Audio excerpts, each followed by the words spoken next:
नमस्कार दोस्तों, this is second lecture of physics class 9th chapter motion. तो आइए बात करते हैं। प्रीवियस लेक्चर में हमने बात किया था मोशन का बारे में, रेस्ट को समझा था हमने, स्केलर क्वांटिटी और वेक्टर क्वांटिटी को हमने जाना था। आज हम लोग बात करेंगे डिस्टेंस और डिस्प्लेसमेंट की। तो आइए देखते हैं distance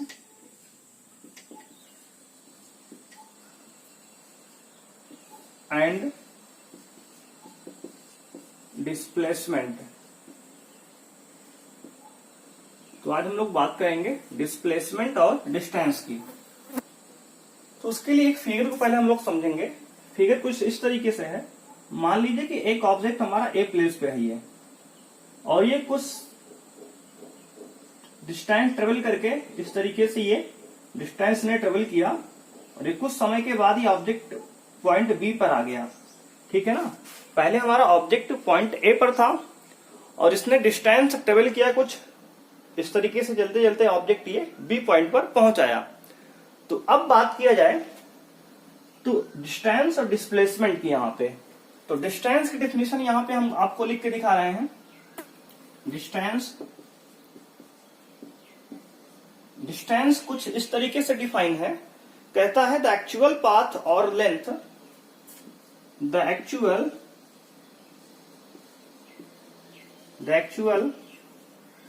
path or length traveled by a object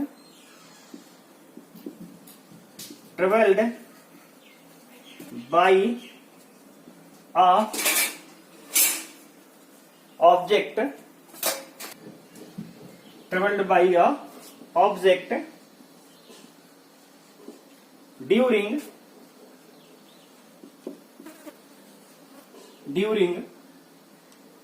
its journey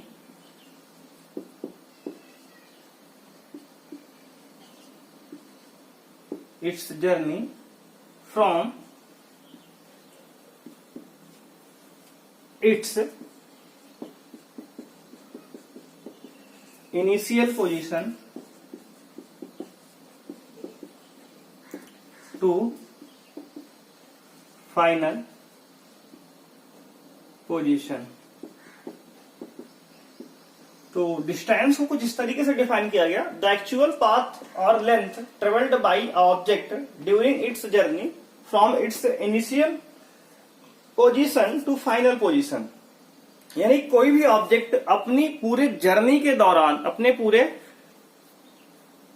journey के टाइम इंटरवल में इनिशियल पॉइंट से फाइनल पॉइंट तक जाने में जो पाथ उसने कवर किया, जो लेंथ उसने कवर किया, उसे हम लोग डिस्टेंस कहते हैं। अगर हम बात करें ए से बी तक आने में दो रास्ते आपके पास हो सकते हैं। एक रास्ता तो ये इस तरीके से रैंडमली इसने मोशन करते हुए आया और एक दूसरा रास्ता सीधे, अगर इसको परपेंडिकुलर हम मिला दें इस तरीके से तो सीधे बन जाएगा। तो यहाँ पे दो रास्ते आपके पास बने। अब बात करें हम लोग कि कौन सा डिस्प्लेसमेंट होगा और कौन सी डिस्टेंस होगी। तो अगर हम यहाँ पे डिफिनेशन से समझें तो एक्चुअल पाथ जो होता है जिस पर ऑब्जेक्ट चलकर गया है वो होगा हमारा डिस्टेंस। तो डिस्टेंस क्या होगा? ये वाला हमारा पाथ जो है डिस्टेंस को डिनोट करेगा, डिस्टेंस को। यानी कि ये हमारा एक्चुअल पाथ है जिस पे ऑब्जेक्ट इस तरीके से मूव किया है, तो ये हमारा हो गया डिस्टेंस। अब बात करें डिस्प्लेसमेंट की, तो डिस्प्लेसमेंट क्या होगा? तो डिस्प्लेसमेंट जो होता है ये शॉर्टेस्ट डिस्टेंस है। ये वाली ए से बी तक जो हमने शॉर्टेस्ट लाइन ये मिला दिया इसको ए से बी से, परपेंडिकुलर लाइन, ये हमारा डिस्प्लेसमेंट होता है। तो डिस्प्लेसमेंट को कुछ इस तरीके से डिफाइन किया जाता है,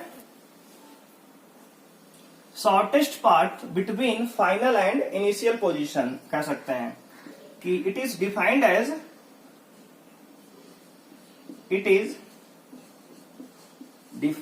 as shortest path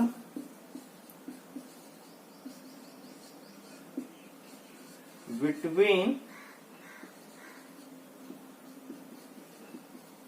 initial and final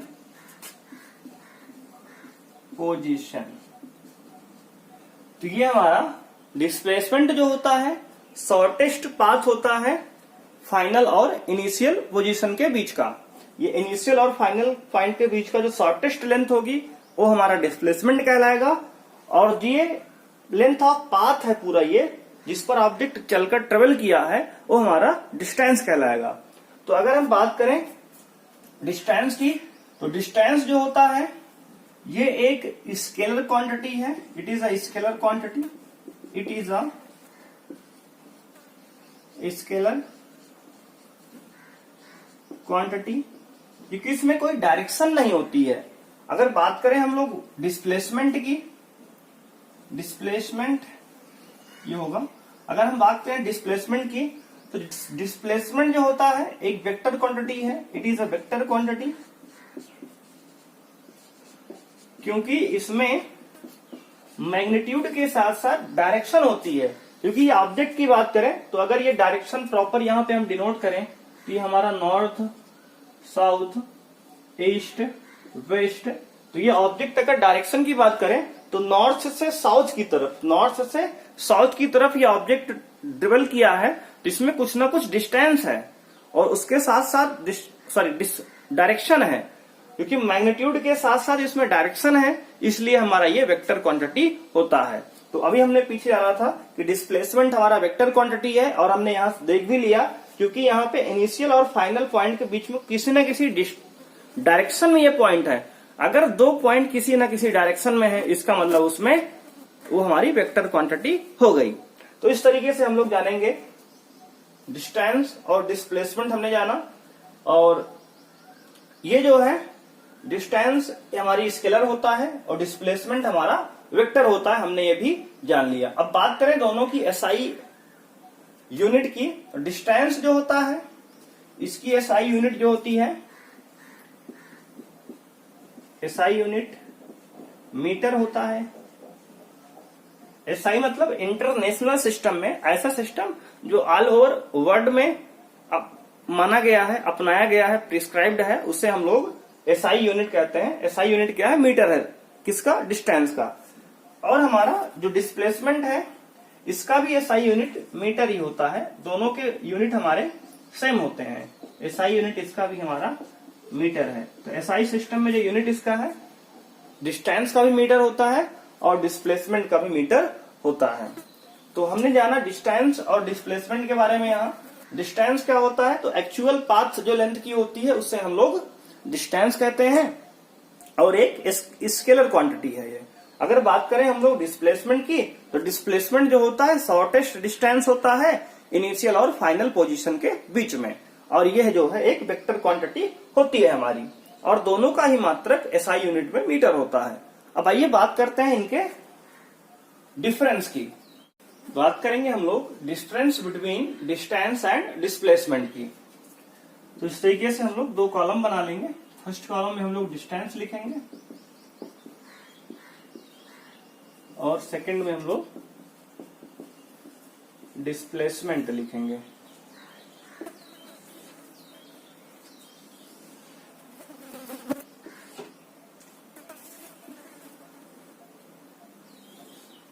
जो सीरियल नंबर ये हो जाएगा हमारा। तो फर्स्ट पॉइंट कहता है, तो फर्स्ट पॉइंट में डिस्टेंस में क्या लिख सकते हैं? इसके डेफिनेशन लिख सकते हैं, यानी कि length of actual path, length of actual path travelled by an object. ये हमारा डिस्टेंस हो गया। बात करेंगे डिस्प्लेसमेंट की, तो कहता है shortest length between initial and final point. तो शॉर्टेस्ट लेंथ, शॉर्टेस्ट डिस्टेंस या shortest length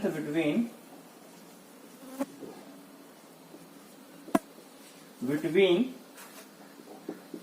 initial and final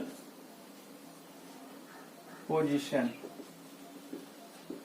तो इनिशियल और फाइनल पोजीशन के बीच का जो शॉर्टेस्ट लेंथ होता है उसे हम लोग डिस्प्लेसमेंट कहते हैं, और पूरे पाथ की जो एक्चुअल लेंथ होगी उसे हम लोग डिस्टेंस कहते हैं।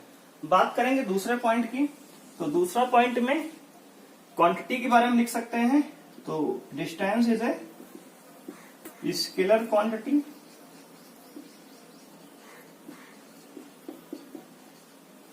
ईयर लिख सकते हैं यहां पे, it is a vector quantity.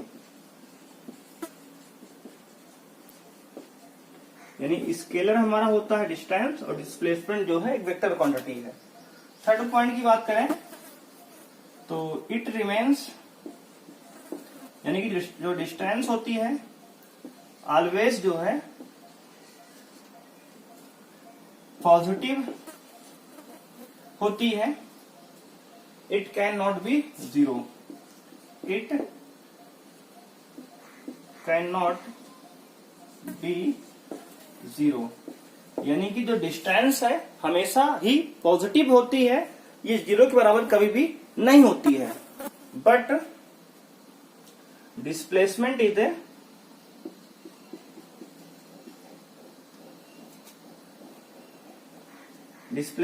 A either positive, negative और जीरो। तो डिस्प्लेसमेंट जो होता है ये पॉजिटिव भी हो सकता है, निगेटिव भी हो सकता है और जीरो भी हो सकता है। तो ये कब पॉजिटिव होगा, कब नेगेटिव होगा, कब जीरो होगा, आइए इसको समझते हैं। तो ये हमारे डिफरेंस हो गए। तो हमने 3 डिफरेंस यहाँ पे डिस्टेंस में लिखा और 3 डिफरेंस हमने यहाँ पे डिस्प्लेसमेंट में लिखा। अब यहाँ पे हमने लिखा तीसरा पॉइंट। ये 2 पॉइंट तो हमने डिफिनेशन में ही समझ लिए थे। ये तीसरे पॉइंट की बात करते हैं। यहाँ पे डिस्टेंस कहता है कि ये हमेशा पॉजिटिव होगा और जीरो नहीं हो सकता। इसका मतलब ये है कि अगर मान लो कोई ऑब्जेक्ट यहाँ पे है तो यहाँ से कुछ ना कुछ ये डिस्टेंस ट्रेवल करेगा, घूम के मान लो कहीं भी आ जाए ए से बी पे। तो मान लो ए से बी पे आया तो डिस्टेंस ये होता है कि लेंथ ऑफ एक्चुअल पथ, एक्चुअल पथ की कुछ ना कुछ तो ये लेंथ है, घूम के यहाँ से आई है तो ये कुछ ना कुछ लेंथ इसकी होगी। तो डिस्टेंस तो है ही है, पॉजिटिव होगा। दूसरी बात कुछ ना कुछ लेंथ है। अब बात करें डिस्प्लेसमेंट की, तो डिस्प्लेसमेंट का डेफिनेशन है कि shortest distance between final and initial point. Initial और फाइनल पॉइंट के बीच में जो शॉर्टेस्ट लेंथ होगी, डिस्टेंस होगी, उसी को हम लोग डिस्प्लेसमेंट कहते हैं। तो अगर मान लीजिए कोई ऑब्जेक्ट यहाँ पे है और ये ए पॉइंट पे, और ये कुछ इस तरीके से डिस्टेंस ट्रेवल करके ए पर फिर से आ गया, तो ए पर अगर दोबारा से आ गया, इसका मतलब क्या हुआ कि ये इसका इनिशियल और फाइनल पॉइंट क्या हो गया, सेम हो गया। अगर किसी ऑब्जेक्ट का इनिशियल और फाइनल पॉइंट सेम है तो उसका डिस्प्लेसमेंट जीरो होगा। क्योंकि डिस्प्लेसमेंट क्या होता है, डिस्प्लेसमेंट जो होता है इनिशियल माइनस फाइनल होता है। तो यहाँ पे क्या हो जाएगा, shortest distance between initial and final point. तो दोनों के बीच का डिस्टेंस जो डिफरेंस है वो तो है ही नहीं है, डिफरेंस यहाँ पे शून्य हो गया है, यानी कि जीरो हो गया, इसलिए यहाँ पे डिस्प्लेसमेंट जीरो हो जाएगा। तो इस केस में जब दोनों पॉइंट्स इनिशियल और फाइनल पॉइंट सेम होंगे तो डिस्प्लेसमेंट हमारा जीरो होगा, क्योंकि इनके बीच की जो शॉर्टेस्ट लेंथ है वो जीरो हो चुकी है, इनके बीच कुछ भी लेंथ है ही नहीं है, तो डिस्प्लेसमेंट कहां से होगा। दूसरा केस हमने कहा, एक क्वेश्चन की बात करेंगे हम लोग। कह रहा है body travels a semi circular path of radius 10 metre starting its motion from point A to point B, calculate the distance and displacement. यानी कि एक बॉडी इस पॉइंट ए से पॉइंट बी तक जो है इस तरीके से यहां से ट्रेवल करती है, ये इसका पाथ जो है पॉइंट ए से पॉइंट बी तक, और कह रहा है कि सर्कुलर पाथ है, इसका रेडियस 10 सेंटीमीटर है। तो हमें क्या निकालना है, डिस्टेंस और डिस्प्लेसमेंट को फाइंड करके यहाँ पे बताना है। तो आइए देखते हैं, सॉल्व करते हैं इसको।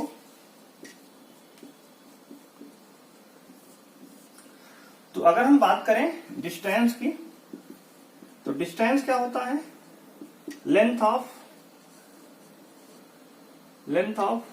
एक्चुअल पाथ, एक्चुअल पाथ की लेंथ। तो एक्चुअल पाथ क्या है, तो एक्चुअल पाथ यहाँ पे सेमी सर्कल का जो है, ये सेमी सर्कल हमारा है तो इसका सरकमफ्रेंस होगा, यानी कि सरकमफ्रेंस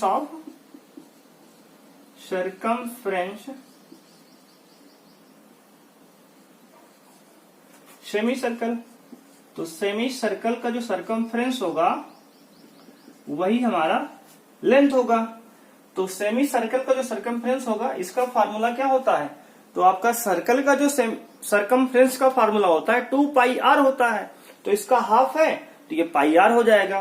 तो इसको लिख सकते हैं हम लोग पाई इंटू आर, ठीक है ना। तो पाई की वैल्यू क्या होती है 3.14 होती है। तो लिख लिया हमने इंटू आर। रेडियस क्या है, तो रेडियस आपको 10 मीटर दिया है, तो 10 से मल्टीप्लाई करेंगे तो आपका आएगा 31.4 मल्टीप्लाई करने पे इतना ये आपका आ गया मीटर में। तो इतना मीटर आपका ये डिस्टेंस आ गया। तो डिस्टेंस कितनी आ गई 31.4 मीटर। डिस्टेंस कौन सा है, तो ये पाथ जो है आपका सर्कुलर वाला, ये पार्ट क्या है, ये आपकी डिस्टेंस हो गई। अब बात करेंगे डिस्प्लेसमेंट की। तो डिस्प्लेसमेंट जो होता है, डिस्प्लेसमेंट आपका shortest length between initial and final position होती है। तो शॉर्टेस्ट लेंथ क्या होगी, इसकी डायमीटर होगी। तो इसका डायमीटर जो होगा हमारा शॉर्टेस्ट लेंथ होगा, क्योंकि सबसे छोटा रास्ता ए से बी तक जाने का यही होगा, ठीक है ना। सबसे छोटा रास्ता ये क्या होता है, डिस्प्लेसमेंट होता है। तो डिस्प्लेसमेंट जो होगा हमारा वो डायमीटर के बराबर होगा, डायमीटर के बराबर। तो डायमीटर कितना होगा 2 इंटू रेडियस, क्योंकि रेडियस का डबल ही डायमीटर होता है। तो यहाँ पे क्या करेंगे, 2 को रेडियस से मल्टीप्लाई करेंगे, रेडियस 2 आपका 10 है, तो 2 इंटू 10 कितना हो जाएगा 20 मीटर। तो यानी कि आपका दूसरा आंसर हो गया 20 मीटर। तो इस तरीके से कुछ हम लोग न्यूमेरिकल को यहाँ पे सॉल्व करेंगे। हमको निकालना था डिस्टेंस और डिस्प्लेसमेंट। तो डिस्टेंस क्या होती है, डिस्टेंस हमारा लेंथ ऑफ एक्चुअल पाथ होता है। एक्चुअल पाथ की लंबाई को हम लोग यहाँ पे डिस्टेंस कहते हैं। तो हमने डिस्टेंस निकाला 31.4 मीटर। अब बात किया इसने डिस्प्लेसमेंट की, तो डिस्प्लेसमेंट जो होगा shortest length between initial and final position. तो हमारा ये जो है डायमीटर के बराबर होगा। अगर इसकी रेडियस 10 है तो 10 ऐसे भी निकाल सकते हो बिना फार्मूले के। अगर ये इतना 10 है तो यहां से यहां तक भी 10 होगा, तो 10 प्लस 10 ऐड कर देंगे तब भी आपका 20 यहाँ पे आ जाएगा। तो आइए बात करते हैं एक न्यूमेरिकल और यहाँ पे करेंगे हम लोग। क्वेश्चन सेकंड कह रहा है, a body travels 4 kilometre towards north, then he turn to his right and travels another 4 kilometre before coming to rest. Calculate total displacement and total distance. तो कह रहा है कि एक बॉडी जो है 4 किलोमीटर नॉर्थ की डायरेक्शन में ट्रेवल करता है, उसके बाद अपने राइट में टर्न कर देता है, अपने राइट में मुड़ जाता है। उसके बाद जो है रेस्ट में आने के पहले 4 किलोमीटर का डिस्टेंस और कवर करता है, 4 किलोमीटर का डिस्टेंस और कवर करता है। कह रहा है कि हमें टोटल डिस्टेंस और टोटल डिस्प्लेसमेंट यहाँ पे निकालना है। तो इस क्वेश्चन को सॉल्व करने के लिए सबसे पहले हम यहाँ पे डायरेक्शन बनाएंगे। तो डायरेक्शन इस तरीके से कुछ बनता है आपका, यहाँ पे नॉर्थ होता है, ये साउथ होगा, ये ईस्ट होगा और ये आपका वेस्ट होगा। तो अब मान लीजिए कि आपका ऑब्जेक्ट यहाँ पे ओरिजिन पे पॉइंट ओ पर है। इस तरीके से आप ग्राफ पे बनाएंगे आप, यानी कि फिगर इस तरीके से आप ड्रा करेंगे। अब कह रहा है कि a body travels 4 kilometre toward north. तो नॉर्थ ऊपर की ओर है, तो यहां से ओ से कोई ऑब्जेक्ट चलना स्टार्ट किया, 4 किलोमीटर मान लो यहाँ पे है, तो ये 4 किलोमीटर इस तरीके से ओ से आपका ए ऑब्जेक्ट हमारा ओ से ए पर आ गया, ठीक है ना। ऑब्जेक्ट ओ से ए पर ये 4 किलोमीटर का डिस्टेंस इसने ट्रेवल कर लिया। उसके बाद इसने कहा ये ऑब्जेक्ट इस तरीके से ऊपर जा रहा है, अपने राइट हमारा किधर होगा, इस तरीके से होगा। तो इसके राइट मुड़ा, राइट मतलब इस तरीके से, इधर इस तरीके से मुड़ गया इधर। और राइट मुड़ने के बाद कह रहा है कि then he turn to his right and travel another 4 kilometre before coming to rest. Rest में आने के पहले 4 किलोमीटर इसने और चला। तो यहां से लेकर यहां तक मान लीजिए 4 किलोमीटर ये पहुंच गया बी पर, तो ये भी 4 किलोमीटर हो गया। तो यानी कि ओ से ए पर गया 4 किलोमीटर नॉर्थ की तरफ। उसके बाद राइट में टर्न किया, राइट हमारा ये है। उसके बाद ये 4 किलोमीटर उसके बाद और चला और पहुंच गया बी पे। अब पूछ रहा है टोटल डिस्टेंस और टोटल डिस्प्लेसमेंट। तो आइए निकालते हैं। फर्स्ट पार्ट करेंगे पहले सॉल्व। टोटल डिस्टेंस होगा हमारा OA plus AB, OA plus AB। तो OA हमारा है 4 किलोमीटर, ये 4 किलोमीटर प्लस AB हमारा 4 किलोमीटर है, तो AB 4 किलोमीटर हो गया। तो 4 प्लस 4 कितना, 8 किलोमीटर। तो ये आपका आंसर आ गया पहला, यानी कि टोटल डिस्टेंस जो है ये आपकी 8 किलोमीटर होगी। अब बात करेंगे डिस्प्लेसमेंट की। तो सेकंड है डिस्प्लेसमेंट। तो डिस्प्लेसमेंट क्या होता है, इनिशियल पॉइंट हमारा ये है और फाइनल पॉइंट हमारा ये है। तो इसके बीच की जो शॉर्टेस्ट डिस्टेंस होगी कुछ इस तरीके से ये होगी, ये हमारा शॉर्टेस्ट डिस्टेंस होगी। O से B का OB हमारा क्या है, शॉर्टेस्ट डिस्टेंस है, और यही हमारा डिस्प्लेसमेंट है। तो डिस्प्लेसमेंट क्या होगा, तो डिस्प्लेसमेंट इक्वल टू होगा OB, यानी कि O से B तक की लेंथ। तो O से B तक की लेंथ जो है डिस्प्लेसमेंट है, और इसको निकालने का तरीका लगाएंगे तो पाइथागोरस थ्योरम हमने पढ़ा है, तो पाइथागोरस थ्योरम लगाएंगे। तो पाइथागोरस, ये राइट एंगल ट्रायंगल क्योंकि बन गया हमारा, तो राइट एंगल ट्रायंगल में अगर हम पाइथागोरस थ्योरम लगाएंगे तो ये हाइपोटेनियस सबसे बड़ी वाली साइड है, और ये हमारा बेस और परपेंडिकुलर सेम दोनों दिए हैं। तो कुछ भी मान लो, किसी को बेस किसी को परपेंडिकुलर आप मान सकते हैं यहाँ पे। तो आइए लगाते हैं इसमें इन ट्रायंगल OAB में। तो in triangle OAB by Pythagoras theorem. Pythagoras theorem अपने मैथ में पढ़ा होगा। तो लगाएंगे क्या होगा, हाइपोटेनियस यानी कि OB का स्क्वायर इक्वल टू OA का स्क्वायर प्लस AB का स्क्वायर। तो OA का स्क्वायर प्लस AB का स्क्वायर। तो OB तो हमें निकालना है, तो OB का स्क्वायर बराबर OA है 4, तो 4 का स्क्वायर प्लस AB है 4, तो 4 का स्क्वायर। ये हो जाएगा OB का स्क्वायर बराबर 4 का स्क्वायर 16 प्लस 4 का स्क्वायर 16। तो हो जाएगा OB का स्क्वायर बराबर 16 प्लस 16 32। तो आपका OB आ जाएगा रूट में 32। हालांकि जब स्क्वायर हटाएंगे तो यहाँ प्लस माइनस दोनों आएगा, लेकिन ये OB जो है ये हमारा लेंथ है, तो लेंथ कभी भी निगेटिव नहीं होगी, इसलिए हम यहाँ पे पॉजिटिव साइन ले लिए हैं। तो OB आपका जो आ गया रूट में 32 आ गया। अब रूट में 32 की वैल्यू अगर निकालेंगे तो ये OB अप्रोक्सीमेट हमारा आएगा 5.6 के आसपास आएगा, 5.6 के पास पे ये आएगा। तो इस तरीके से इतना मीटर हमारा किलोमीटर, क्योंकि ये लेंथ हमारी सारी किलोमीटर में थी, इसलिए OB हमारा भी किलोमीटर में आएगा, और यही आपका क्या है, डिस्प्लेसमेंट है। तो इस तरीके से हम लोग क्वेश्चन को यहाँ पे न्यूमेरिकल को सॉल्व करेंगे। तो इस लेक्चर को करते हैं यहीं पे समाप्त। तो thanks for watching, please subscribe our channel for the notification. Thank you, bye bye.